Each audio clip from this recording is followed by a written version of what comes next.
Another month, another comic haul.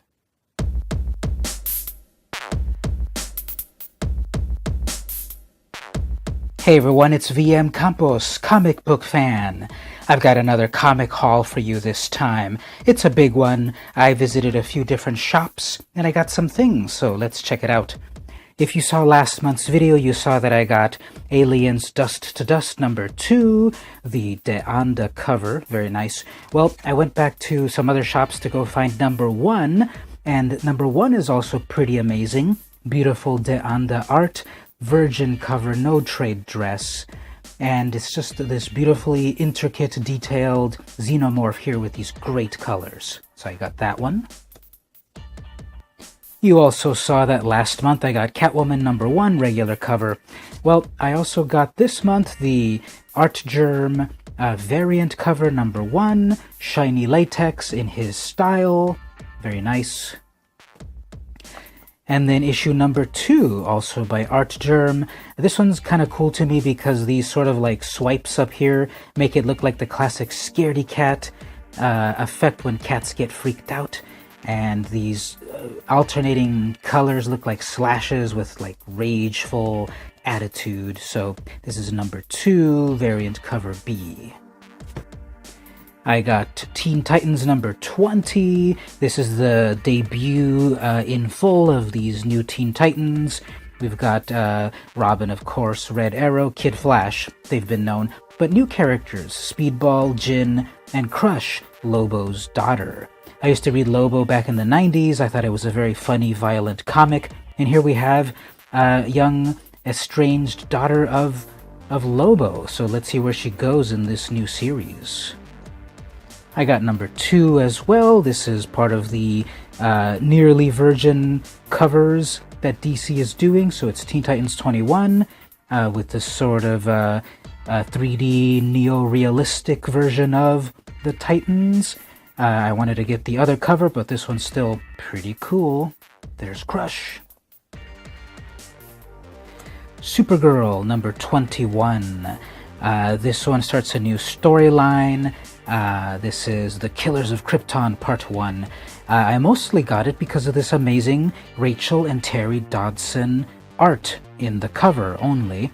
It's the usual artists inside, but I met Mr. Dodson at San Diego Comic-Con, really nice guy. He signed a few of my comics, and I really like his art. It's always been really cool to me, so I picked this up. Story is pretty cool, gets you started on this new plot, but I got it mostly for the cover, with a brand new costume on Supergirl. I like it, it's asymmetrical, it's interesting.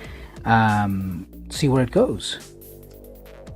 Batgirl 25 extra-sized anniversary issue with a whole roster of creative teams. On this one, it's several little stories at once. It's kind of like an anthology, and I like this cover right here. Batgirl just jumping into the scene, full of vim and vigor. On the opposite side, here we have Batman Kings of Fear number 1, brand new series. This is by Peterson, Jones, and Madsen. This vaguely reminds me of like the Sienkiewicz style, Bill Sienkiewicz style of Batman from a few years ago, or several years ago. Completely black and white. You don't see black and white cover comics that often, so this stands out just from the contrast of the full color that we see nowadays, and variants and all of that. This is one of the variant covers, 0012, so second variant cover.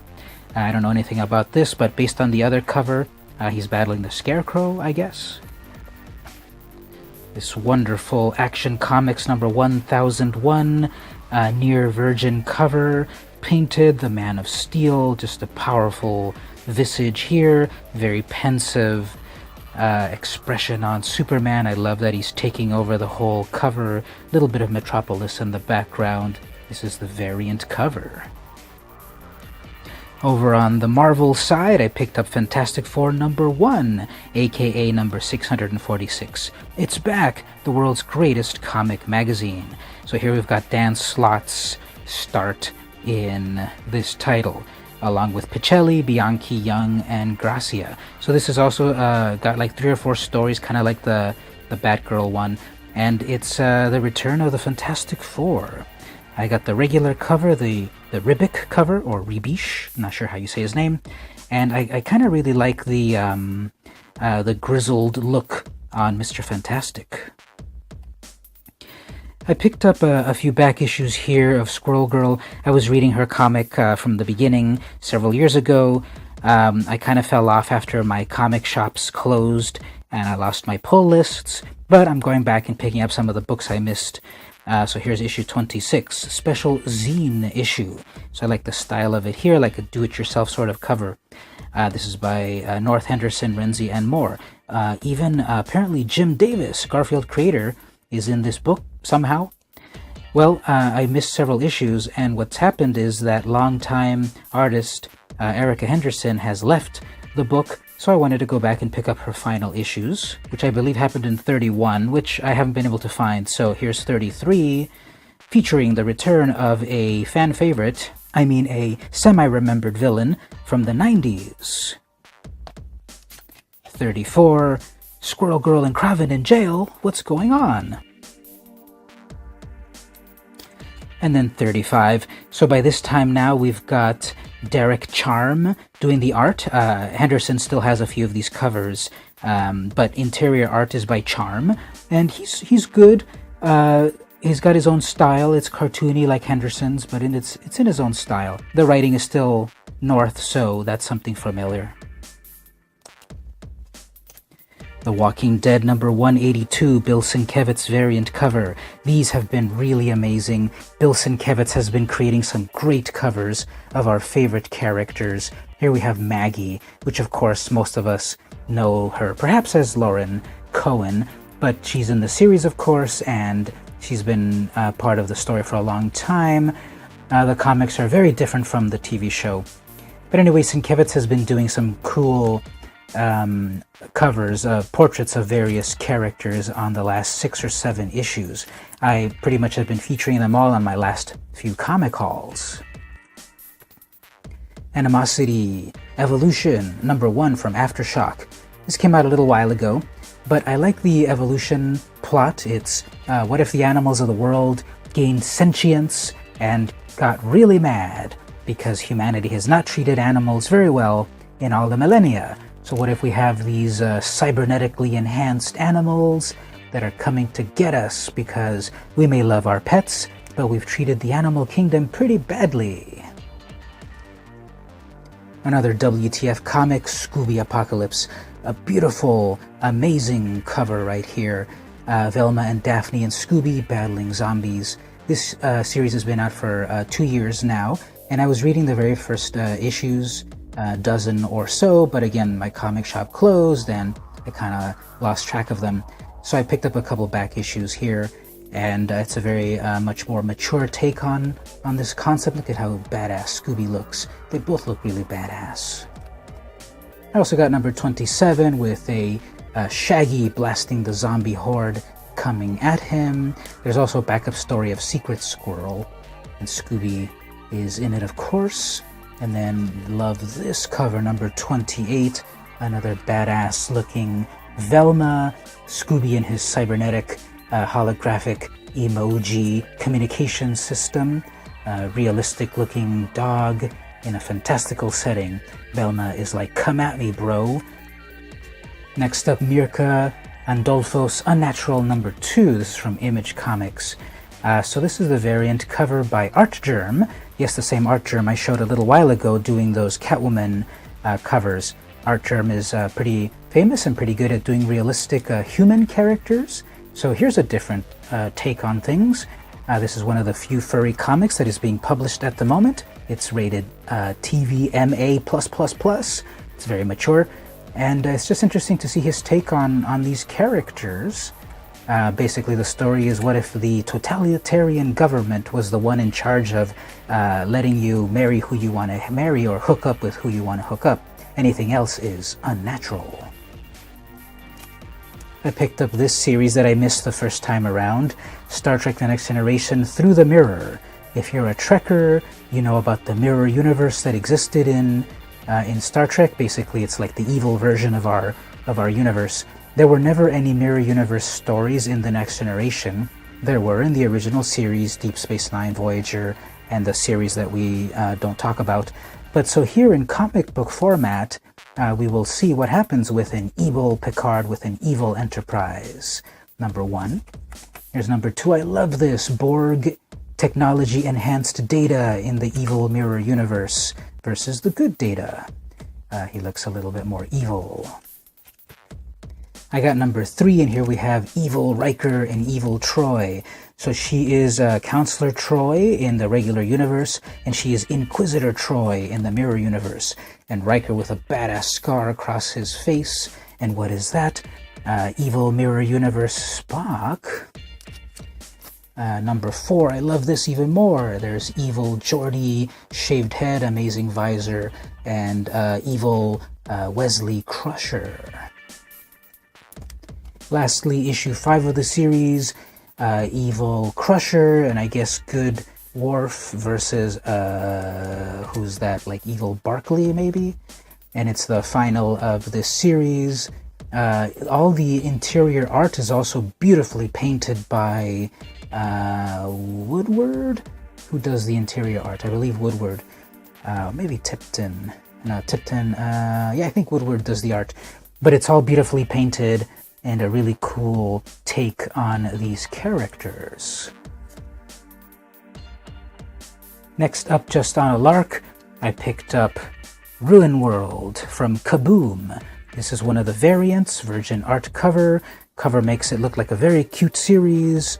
I don't know how the art inside is, but on the outside here, it's very juvenile art, which is fun. I think it's like an adventure story or something. So I got number 1. I also got number 2. It's a series of 5. And here the characters are a little bit more serious instead of cute. But it's still the same series. And I just wanted to see what it was about before getting any more issues. This one jumped off the shelf. Beasts of Burden. Number 1, this is by Evan Dorkin and Benjamin Dewey with Nate Picos. So the name Evan Dorkin jumped out at me. Long-time fan of his, mostly for Milk and Cheese. This is from Dark Horse Comics. Wise Dogs and Eldritch Men.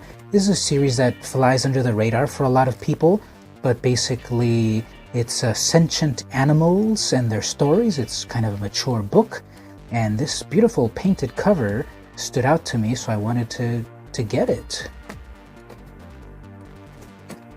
Even more interesting here, The Amazing World of Gumball 2018 Grab Bag Special. I don't know what this is about at all. Well, I know about the characters Gumball and such, but I don't know if this is like an annual or this is a little mini anthology or what, but you know, sometimes it's fun to get some fun friendly, all ages sorts of books once in a while. So I got this. It's from Kaboom. And then on the opposite, I've got The Walking Dead Image First. So it's pretty cool that Marvel and Image, and I think DC does it too, they've got their like dollar intro books. So this is what, like 20th printing of The Walking Dead number 1. Nothing important in the barcode. So it's number 1. I don't own any of the early Walking Dead comics, but wanted to pick it up because the interesting thing, it's of course Tony Moore was the original artist on this for the first, 6 or 7 issues. Then it became Allred after that, and he's been there for the next 170. So the original artist on The Walking Dead, I don't know what the story was. He walked away from it, he was let go of it, I don't know. But then it became a big old worldwide sensation. And lastly, Saga number 1. Yes, this is another one that everyone should be reading, and I never did, so I'll pick up number 1 here. This is by Brian K. Vaughan and Fiona Staples. For $1 you can't resist. So to recap, this month I got Saga number 1, Image Firsts. The Walking Dead number 1, Image Firsts. The Amazing World of Gumball 2018 Grab Bag Special from Kaboom. Beasts of Burden. Wise Dogs and Eldritch Men number 1 from Dark Horse. Ruin World number 2 and number 1 from Kaboom. Star Trek Through the Mirror numbers 5, 4, 3, 2, and 1. Unnatural number 2 from Image. Scooby Apocalypse number 28, 27, and 26. Animosity Evolution number 1. The Walking Dead number 182.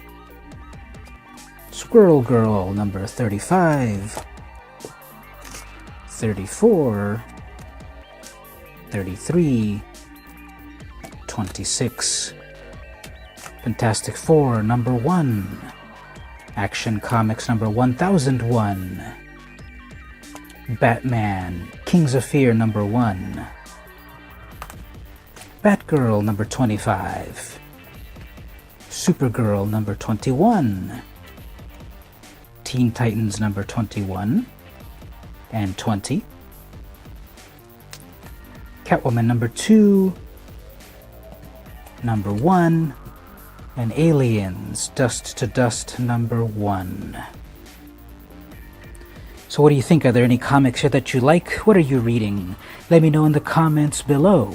If you like this video, don't forget to comment, to like, to subscribe, or head on over to patreon.com/vmcampos. For as little as $1 a month, you can get access to other exclusive content. I think it's worth it. This has been VM Campos. See you next time.